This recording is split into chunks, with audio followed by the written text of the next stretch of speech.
Right now, we're bringing you a story that should be on every front page in America, but isn't. South Korea has erupted into chaos with martial law declared and then defiantly rejected by Parliament, but that is just the beginning. Tucker Carlson has just returned from Moscow with a bombshell revelation. American forces have killed Russian soldiers on Russian soil. Think about that for a moment. We're effectively at war with Russia, and nobody is telling you. Meanwhile, immigration wars are exploding in our own cities, with Chicago residents rising up against their mayor's sanctuary policies. Now, ladies and gentlemen, in times of global crisis, your personal security matters more than ever. And that's why Chuck Norris, at the age of 83, still maintains peak readiness. I just watched his shocking new video, and I couldn't believe what he revealed. He's found a way to stay strong and alert even in his 80s, and his wife says she feels a decade younger. You need to see this groundbreaking information for yourself. Visit chuckdefense.com/next to watch Chuck's exclusive video. Don't wait. Certain times your personal strength could make all the difference. Yes, Chuck Norris sponsors the Next News Network. That's probably the coolest thing I've ever had to be able to say. Okay, so in collecting all of these stories for this segment, this just happened. Patriot Gazette posts this video from CNN of Scott Jennings to a panel of defeated CNN contributors. Watch this. That these thank God we have a president-elect who's willing to say it. We've had Americans held hostage since October the 7th, and we've lacked a president that had the testicular fortitude to get our people back. This is outrageous that these Americans were taken and murdered, and we've basically stood back and given lip service to both sides, this and that. I want to hear it's wrong, and this is the wages of weakness of a weak president. All the things you just listed, it's because we have a weak America, and now we're going to have a strong America. And I think Donald Trump's going to have far better success. We had world at peace when he was president. We had a peace agreement in the Middle East. But when you take Americans hostage and you murder Americans, you better damn well know the President of the United States is going to do something about it, and we've not known that for 4 years. Yeah, we haven't known it for 4 years. Maybe all Trump needs to do is call up Chuck Norris and send Chuck over there, and he'll get them in one day, right? Secret mission. We got this. South Korea's president said he would lift his martial law declaration after Parliament voted against it, rejecting his claim that political foes made the nation vulnerable to North Korea. So I'm thinking, as I'm learning about this, I'm trying to piece together, what the hell's going on in South Korea? This is out of the blue. All this is going to do, can you imagine, North Korea seeing this moment of instability and deciding, hey, we're just going to go ahead and we're going to invade. We're going to take over South Korea. Thankfully, that hasn't happened. South Korea's president said he would lift martial law. But this is one of the scenes here. Okay? This is what democracy looks like in South Korea. Look at this madness.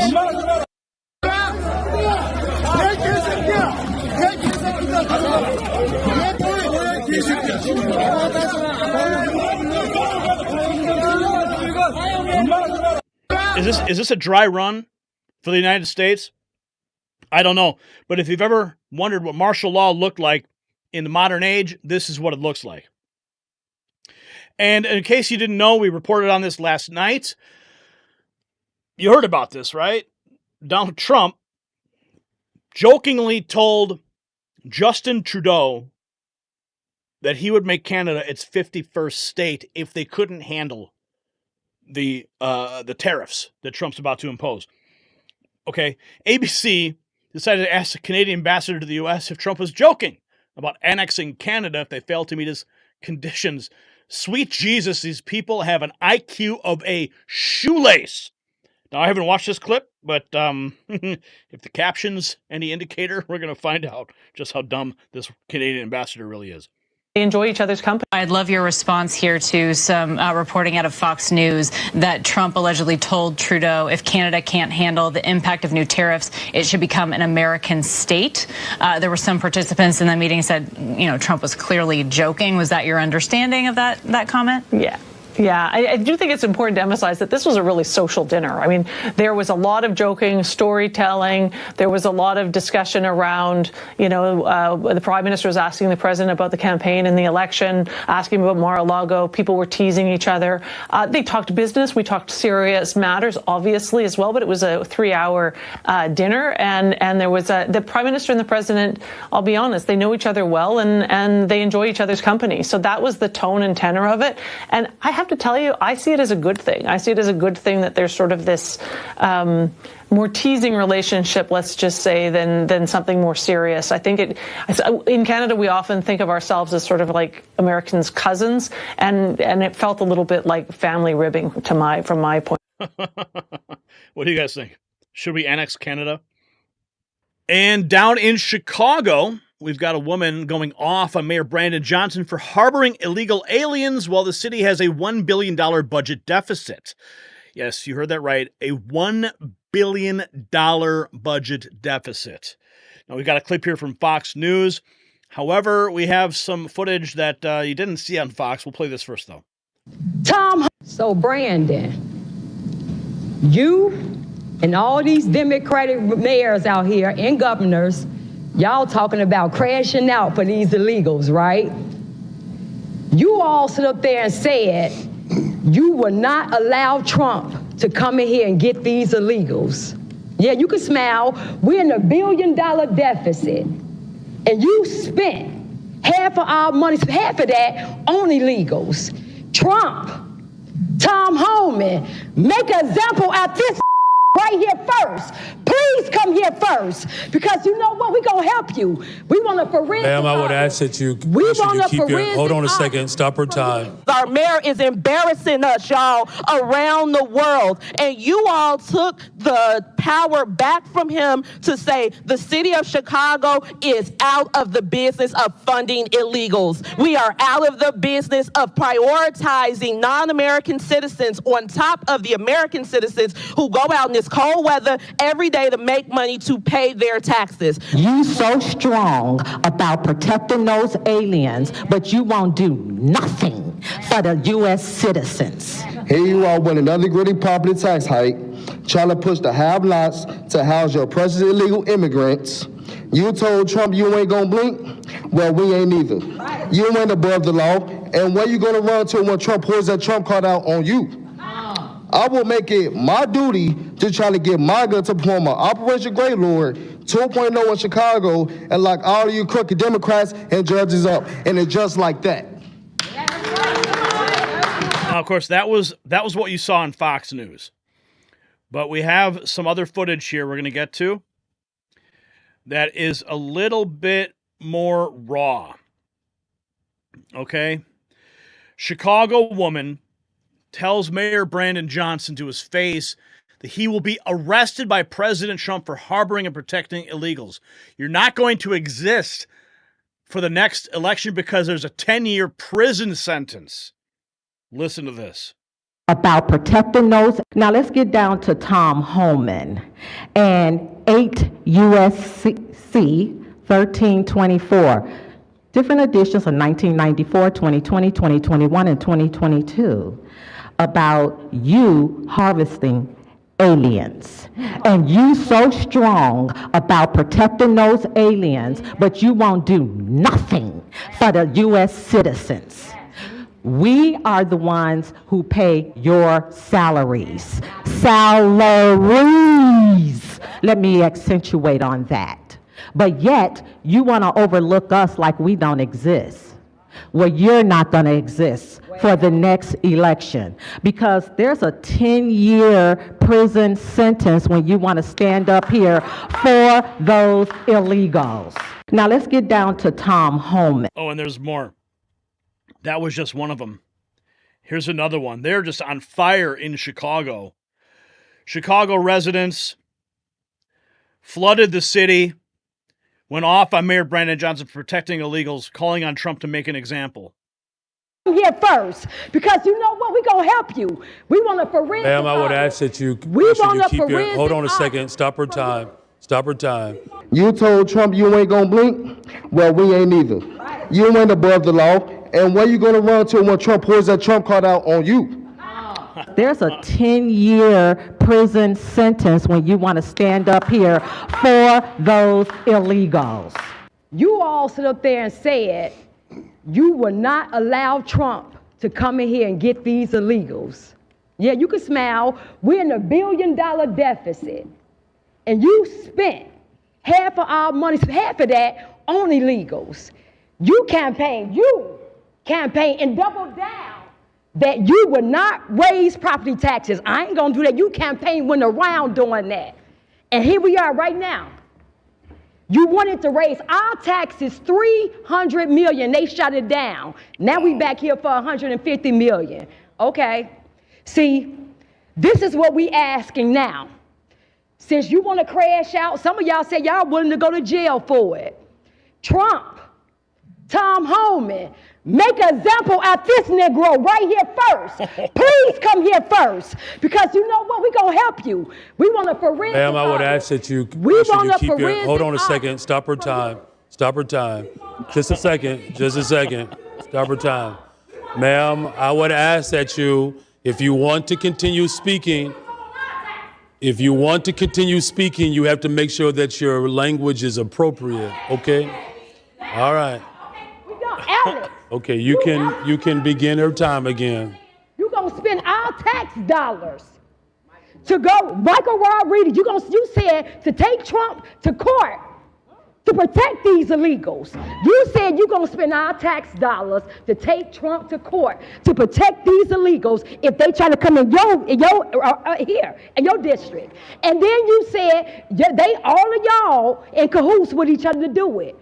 Okay, so now we about to make y'all famous. We're going to let all y'all constituents know who y'all ratting for, that y'all wouldn't spend our tax dollars to protect illegals and to get them legal services. So that's what we're doing. That's cool, because we about to make all of y'all aldermen famous. Flip Chicago red. We not playing. Trump. Oh, man, you got to love it, man, what they're doing in Chicago. But back over in South Korea, I mean, this is it's just all over the world. It's just everyone's going crazy. All right. The president of South Korea expected an impeachment from the opposition. To prevent that, he declared martial law, banning all political activity. The Korean army came and closed off the parliament to prevent the MPs to come in and vote. Korean MPs climbed over the fence, made their way to the parliament, breaching the block. Special forces tried to storm the parliament to stop the political activity. The parliament was able to vote, and they voted unanimously to lift the martial law and lift all restrictions. The army, not knowing what to do first, decided to abide by the parliament, and they left. Martial law will remain in place in South Korea until the president issues a decree to lift it. The president is constitutionally obliged to lift martial law after a decision by parliament. The South Korean president is expected to be arrested and impeached, according to media reports. The opposition and the people won by sneaking into parliament and voting. 이재명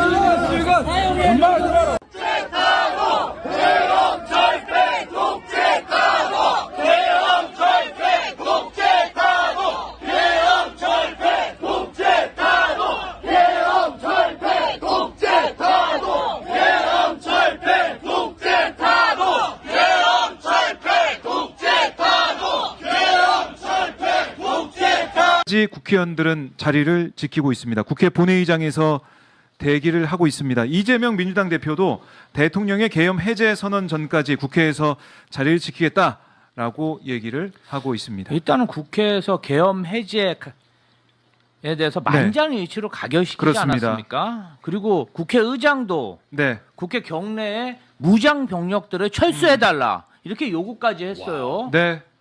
자, 저희도 현장을 계속 지키도록 하겠습니다. 여러분들과 함께 국회 보고 계시는 우리 시청자분들을 위해서 잠깐 정리를 한 번 더 해볼까요? 네, 계엄사령부 포고령 제1호라고 해서요. 예.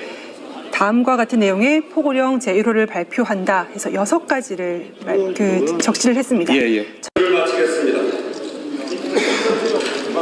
190명 투표했고 190명이 찬성을 했습니다. 비상계엄 해제 요구안 결과를 말씀드리겠습니다. 선포되겠습니다. 이게 또 국회 의결로서 해제 의결이 됐기 때문에 그런 부분 봐야 할 것 같고요. 네. 일단 뭐 보니까 외환 시장도 좀 반응을 하고 있는 것 같습니다. 네. 그래서 달러도 약간의 이제 뭐 굉장히 많이 원화가 가치. So as of this report, from what I understand, it has now the martial law has been lifted. But let's go now to Russia. Okay? Tucker Carlson from Moscow. I know you guys have been waiting for this. We are in a hot war with Russia and nobody is talking. Fresh from Moscow, Tucker Carlson drops a bombshell claim that the U.S. military recently killed Russian soldiers on Russian soil, yet most Americans don't know. We are essentially at war.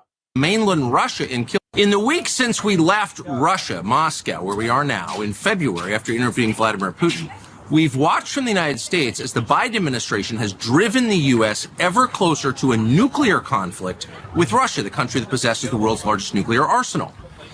It has accelerated ever since, and it's reached its apogee so far in the weeks after Trump's election. He is now the president-elect. In that time, just a few weeks ago, the Biden administration, American military personnel, launched missiles into mainland Russia and killed at least a dozen Russian soldiers. So we are, unbeknownst to most Americans, in a hot war with Russia, an undeclared war, a war you did not vote for and that most Americans don't want, but that is ongoing. And because of that war, because of the fact that the U.S. military is killing Russians in Russia right now, we are closer to nuclear war than at any time in history. Far closer than we were during the Cuban Missile Crisis. That would mean the elimination of Russia, the United States, and most of the rest of the world. We felt there must be someone behind the scenes in Washington working to make sure that this conflict doesn't become a nuclear holocaust. But we found out that no, in fact, there is nobody. Tony Blinken, the current Secretary of State, cut off all contact between the U.S. and Russian governments. There is no back channel, there is no conversation, and there hasn't been for more than 2 years. That's shocking. Meanwhile, most Americans have no access to any perspective other than that granted to them by NBC News and the New York Times. They don't know how close we are. They don't know the Russian perspective. We've been trying for over a year to get that perspective out to American news consumers. We've also tried for over a year to get an interview with Zelensky, the president of Ukraine. We've attacked that from a bunch of different angles. We've spoken to a lot of different people around him, had dinner with them. We've been in talks continuously, and those efforts have been thwarted by the U.S. government. The American embassy in Kiev, which our tax dollars pay for, told the Zelensky government, no, you may not do the interview. You can talk to CNN, you can't talk to us. So we've been unable to speak to him. So we came back to Moscow yesterday to interview the foreign minister of Russia, Sergei Lavrov, the longest serving foreign minister in the world. He's been a part of this government for 25 years. He's been in the diplomatic corps for over 40. And ask him, where exactly are we? Are we headed toward an unprecedented conflict between Russia and the United States? Is there any way to peel Russia back from the east, from the sphere of China, back into the west? Is that alliance permanent? And does the election of Donald Trump mean an end to this war, which is reshaping the world, the U.S. economy, the global economy, and risking the life of every person on this planet? Is that possible? We just walked out of that interview. It's absolutely fascinating. It's coming very soon. We hope you'll watch. We're going to keep a close eye out for that interview when it drops. But I mean, you got Chicago residents going off.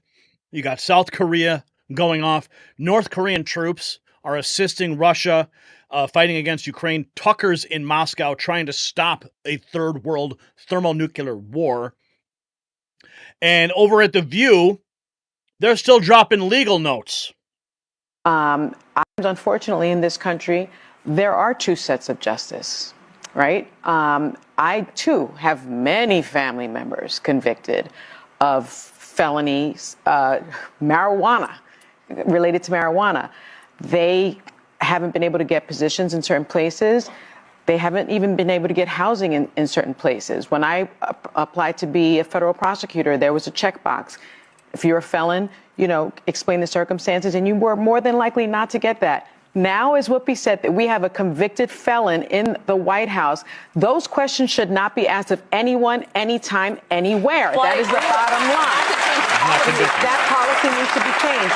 The other thing is, Trump did escape responsibility for all his crimes. He's nominating Charles Kushner, who he pardoned, as you mentioned, as the ambassador to France. Do you know what a nice, cushy job that is that any felon would like? And, so please, with the hypocritical pearl clutching by this country, Eric Holder, I think, said it really well. No U.S. attorney would have charged this case given the underlying facts that have been investigated for 5 years. Less than, get this, 0.09% of people are indicted, prosecuted, charged, and found guilty of lying on a gun form. The only reason that Hunter Biden was gone after and charged, indicted, and found guilty was because his name wasn't Joe Smith, it was Hunter Biden. I think. Yeah. So let's be clear.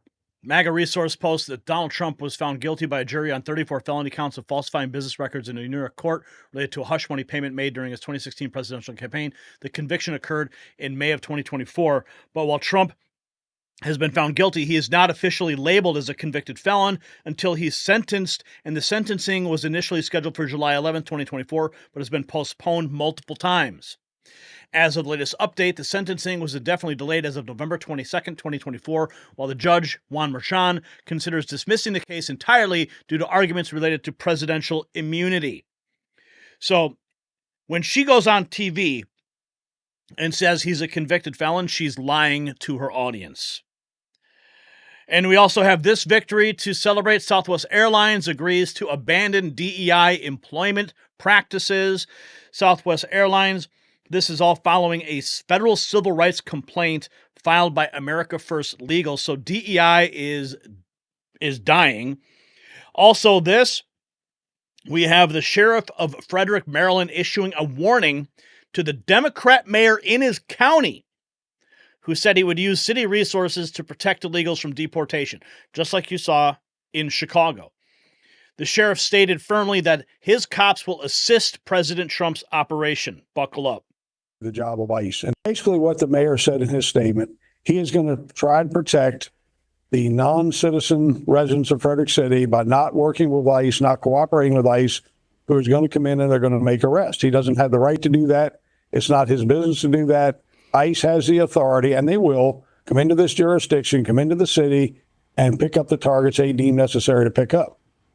To me, he's invited more problems potentially by saying, we're going to protect you in Frederick City. We're not going to cooperate. So that could invite, other criminal elements, including criminal gangs, that may think they're safe here by the mayor's comments. We have no jurisdiction in Frederick County to go out and do the job of ICE and to make arrests under the federal authority. We don't have that jurisdiction. We don't have that authority. Our sole source of cooperation here in Frederick County is a 287G program, which is a jail-based program. However, what I see as something we can do as an agency here at the sheriff's office is cooperate with ICE if, in fact, they need and ask for cooperation in the sense of logistical support, maybe transportation, maybe a place to work out of, to keep their agents on the street to pick up the criminals. Basically what the mayor said in his... So we got that pushback. Also, we have this. Georgia court has ordered Fani Willis to disclose all communications with special counsel Jack Smith and the Democrat-led January 6th committee. So much is happening in all across the world. Jordan Peterson also weighing in, not happy with Justin Trudeau. Let's listen about what's going on in Canada. Of him and he's changing his tone because the policies that he put in place, which demolished the Canadian immigration system and threw the borders wide open, upending decades of effective immigration policy in Canada, have caused a catastrophic crisis in the country. And now you could see that he was blaming that on educational institutions and bad corporate actors. And that's exactly typical of him and his 14-year-old mentality.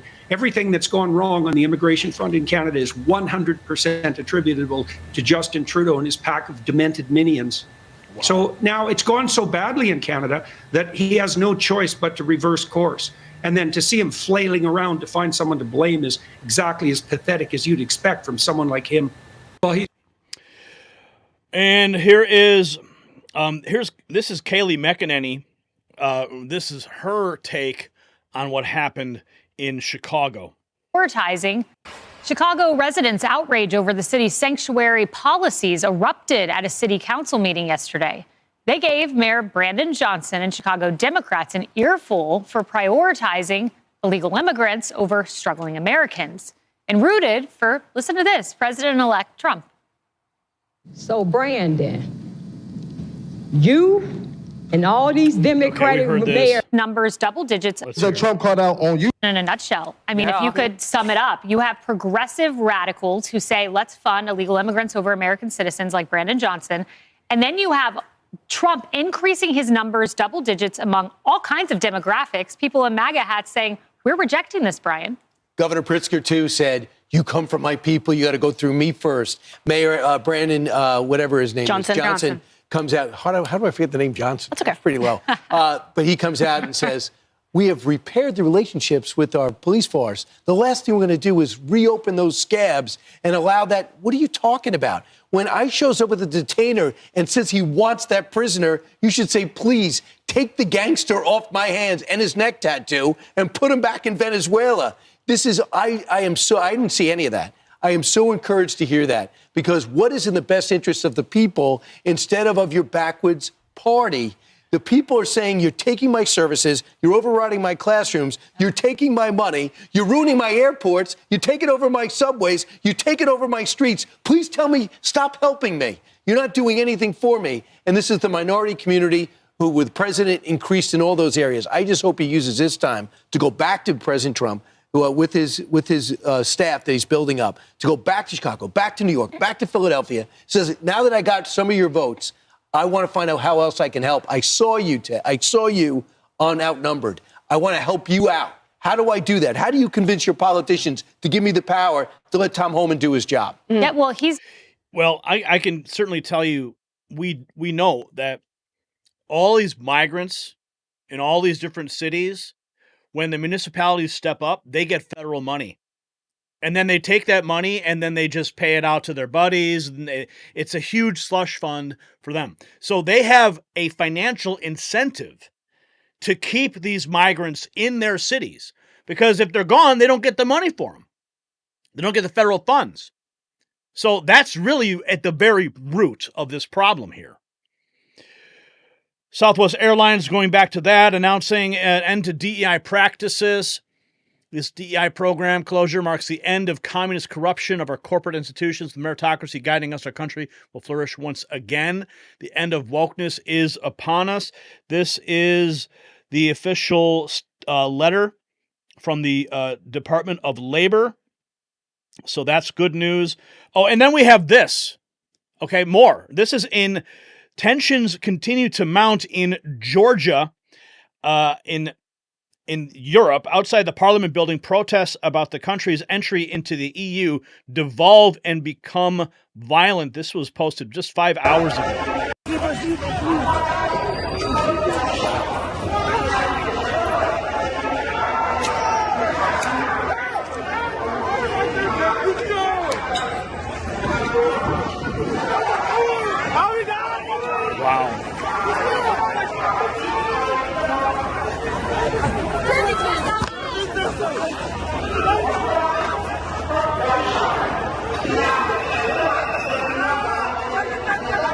I mean, the world is just devolving into madness.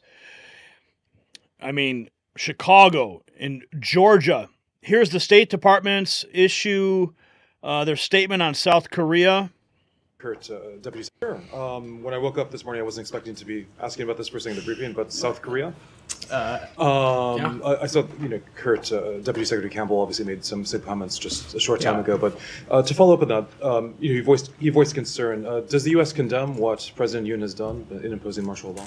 So, look, Sean, to take a step back, we are watching the recent developments in the ROK with grave concern. We are seeking to engage with our Republican. I just want to point out something that I noticed immediately when that question was asked.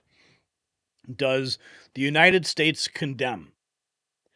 And what this State Department official does is he repostures himself because he doesn't have an answer. Now, under normal circumstances, when you have a president who actually has a backbone and who's actually doing his job, there would be clear guidance from the executive branch, from the Oval Office, and say, we condemn this, or we support whatever, right? There would be a clear position. But you watch this guy, he doesn't know. He has no idea because there's no leadership in the United States currently. Well, let's watch again. Just watch his body language, and you can see it.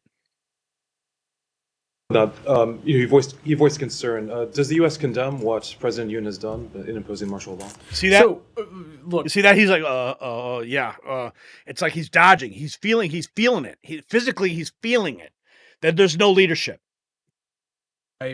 Sean, to take a step back, we are watching the recent developments in the ROK with grave concern. We are seeking to engage with our Republic of Korea counterparts at every level, both here in the United States and in Seoul. The Secretary has been briefed, and we're keeping him appraised of the developments, as well as monitoring closely what's happening on the ground. Let me also just mention that our alliance with the Republic of Korea is ironclad, and we're fully committed to that. And ultimately here, our hope is, and every hope and expectation is, that any political disputes will be resolved peacefully and in accordance with the rule of law. Okay. The grave concern and the rule of law, is it the perspective of the United States that President Yoon has been following that? So, look, this is an incredibly fluid situation. I'm not going to jump to any immediate conclusions at this point. Because he's got no answers. There's no leadership from the Oval Office directing the State Department. Say is that we are watching these developments with grave concern. We're staying in close, appropriate touch with our ROK counterparts, and I'm sure we'll have more to say as the situation continues to unfold. I just don't want to get ahead of that. Well, so the rule of law. The National Assembly has voted now. Certainly to undo this, right, to rescind martial law. So from the perspective of the United States, should that stand? Should the martial law be rescinded? So look. Every country, of course, has its own rules and laws and procedures. I'm certainly no expert in South Korean law, and certainly how the South Korean legislature. I'm not an expert. What are you doing in the State Department, buddy? Works and what the ins and outs are of that, but certainly it is our hope and expectation that the laws and regulations of a particular country are abided by that particular country. Does that include the National Assembly vote? That would be the case as well. But again, I'm just not gonna get ahead of the process here. I'm not gonna get ahead of the process. It's because he has no guidance. So it's the National Assembly vote. So basically, you think that the National Assembly voted martial law should be finished. The United States respects that decision by the National Assembly. Sean, I'm not gonna. There is obviously a lot happening in South Korea over the course of the day. Ultimately, for us, as I said, we want to see these political disputes resolved peacefully and in accordance with the rule of law. And of course, such a vote in the legislature would be consistent with that approach. But we're continuing to remain in close touch with our ROK counterparts, and I'm sure we'll read out any conversations that may or may not take place over the coming days. Just a couple more things. Has there been any conversations directly with President Yoon, not necessarily from the Secretary, but with President Yoon? I have no conversations to read out with President Yoon. We are continuing to seek to engage our ROK counterparts, but I don't have any calls to read out. I have no calls to read out. This guy is absolutely clueless. The State Department has no idea what they're even talking about. And then we have this. Robert De Niro says he's officially moving out of the United States. Yeah. What's the matter, Robert? Are you scared because you told so many lies about President Trump? Robert De Niro has officially announced he's moving out of the United States. This report that I put together for you guys is just so broad-reaching because I wanted to hit all these different parts of the world where it's just madness is taking place. The State Department has no idea, no leadership. Robert De Niro is leaving the United States because he's just a fool. We've got the Chicago residents who are up in arms because Brandon Johnson wants to keep taking that federal slush money to keep the migrants terrorizing the streets of Chicago. And we have the sheriff who's pushing back on his own mayor who wants to do the same thing in the other town. What town was that? You got Georgia, the streets of Georgia in Europe erupting. You've got Tucker Carlson in Russia trying to stop World War III. I mean, you've got South Korea erupting into martial law. I mean, this is like the craziest report. Oh, and then we got the Fani Willis thing. The judge ordering Fani Willis to release all communications with Jack Smith. I mean, it just goes on and on. And here, okay, check this out. Here is Trump senior advisor Jason Miller. Maybe we'll get some peace here. Let's listen. That he's coming back in, and we always talk about what President Trump can do on day one. We're not even day one yet. We're still, 7 weeks out, and he's already making it happen. And I look at it, and obviously I'm someone who's on the president's team and excited that he's coming back into the White House. But I also look and say, why did Joe Biden and Kamala Harris, the border czar, never do anything like this? President Trump isn't even back in the White House yet, and he's already taken action in getting results with securing our northern border with regard to fentanyl. And obviously we saw him say the same thing with regard to Mexico. So if this tells you what he's doing before he's in, I know on day one, when we look at all the other things, that this is going to be the greatest 4 years we've ever had. And we always... I mean, we need Trump back. Can he just walk into the White House early? Is there any early thing going on? Oh boy, the federal government can deport foreign nationals. This is new. The federal government can deport foreign nationals who are in the U.S. illegally, even if local authorities object. 3 judges on the Ninth Circuit of Appeals unanimously ruled, according to the Washington Examiner. Oh boy, so DEI practices are going down in Southwest Airlines. Oh, Trudeau is acting a fool. He's bending the knee to Trump. The View, spewing lies. Chicago. I mean, it just goes on and on and on. I told you this is going to be a wild report. So from Seoul to Chicago, from Moscow to our southern border, the world's erupting into chaos while the Biden administration fiddles.